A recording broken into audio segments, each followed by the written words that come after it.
আছে কি যে x - 1 ভাগ x = 4 হলে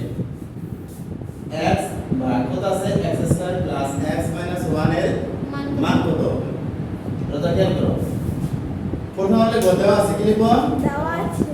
দেওয়া আছে দেওয়া কি দেওয়া আছে এখানে x - 1 ভাগ x = 4 ঠিক আছে এবার দেখো এখানে আমরা কি করব লসাগু নির্ণয় করব কি নির্ণয় করব লসাগু কত হবে লসাগু কত হবে এখানে x হবে x তাহলে x এবং x গুণ করলে কত হয়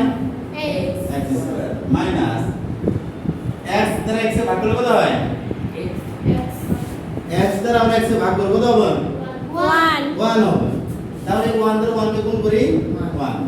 সমান 4 বা আবার গুণ করি আমরা x স্কয়ার মাইনাস 1 সমান কত হয়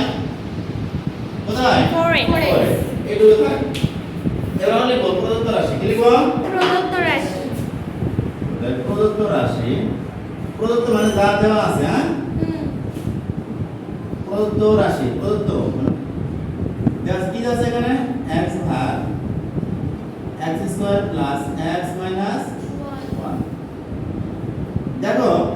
এখানে আছে x স্কয়ার মাইনাস কি আছে 1 আছে আমরা এখানে তাই কি করি সাজাই নেই x স্কয়ার মাইনাস 1 আর প্লাস x করে লিখলাম দেখো x স্কয়ার মাইনাস 1 এর মান কত দেওয়া আছে এখানে 4x এই 4x প্লাস এই একটা x আছে এখানে তাহলে উপরে কত হয় x চারটা x আর একটা x কত কয়টা হয় 5টা তাহলে দেখো x এবং x বাদ হয় না তাহলে উপরে থাকে 1 নিচে থাকে 5 তাহলে এটা হলো কি নিম্ন মান